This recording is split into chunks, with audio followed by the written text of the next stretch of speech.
भगवान से बड़ा उनका नाम। बहुत समय पहले की बात है। नैमिषारण्य के पवित्र और शांत वन में महर्षि सूत अपने शिष्यों को ज्ञान दे रहे थे। पक्षियों के चहचहाने और हवा के झोंकों के बीच एक जिज्ञासु शिष्य शौनक के मन में एक बड़ा प्रश्न उठा। शौनक ने हाथ जोड़कर पूछा, हे गुरुदेव, क्या भगवान का नाम स्वयं भगवान से भी बड़ा हो सकता है? ये कैसे संभव है? महर्षि सूत मुस्कुराए और बोले, पुत्र शौनक, ईश्वर के दो रूप होते हैं। एक निर्गुण यानी निराकार, जो सब जगह है पर दिखाई नहीं देता, और दूसरा सगुण यानी साकार, जो रूप लेकर हमारे सामने प्रकट होता है। इसे समझने के लिए तुम इस सूखी लकड़ी को देखो। सूत जी ने समझाया, जैसे इस लकड़ी के भीतर आग छिपी हुई है, पर वो हमें दिखाई नहीं देती और न ही हमें गर्मी देती है। ये निर्गुण ईश्वर की तरह है, सर्वत्र होकर भी अप्रत्यक्ष। लेकिन जब हम दो लकड़ियों को आपस में रगड़ते हैं तो आग प्रकट हो जाती है। वह प्रकट अग्नि सगुण ईश्वर के समान है।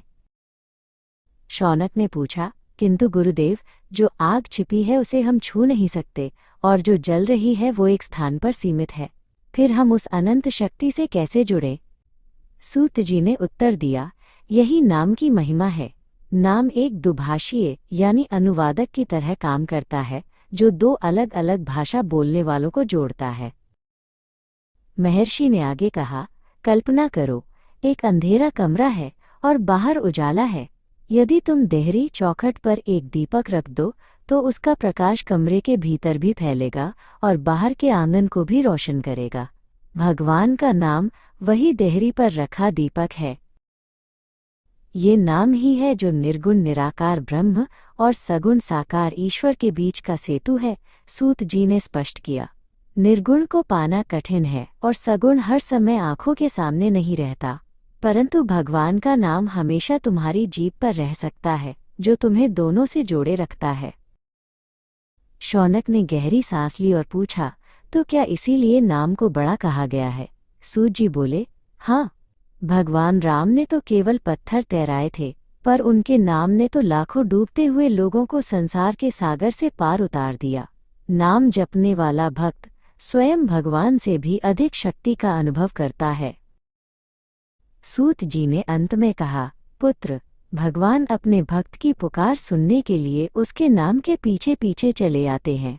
नाम वह डोर है जिससे तुम साक्षात परमात्मा को बांध सकते हो। इसलिए नाम स्वयं भगवान से भी प्रभावशाली सिद्ध होता है, क्योंकि ये भक्त को भगवान से मिला देता है। शौनक को अपने प्रश्न का उत्तर मिल गया था। उन्होंने महसूस किया कि मंत्रों और नाम के जाप में कितनी ऊर्जा छिपी है। नैमिषारण्य का वो कोना कोना अब उन्हें दिव्यता से भरा हुआ लगने लगा। उन्होंने गुरु के चरणों में प्रणाम किया। सूरज ढल रहा था और वन में शांति छा गई थी। शौनक और महर्षि सूत कुटिया की ओर चल दिए। अब शौनक के होठों पर एक धीमा सा जाप था और उसके हृदय में ये अटल विश्वास कि नाम ही वो नाव है जो उसे अनंत शांति तक ले जाएगी।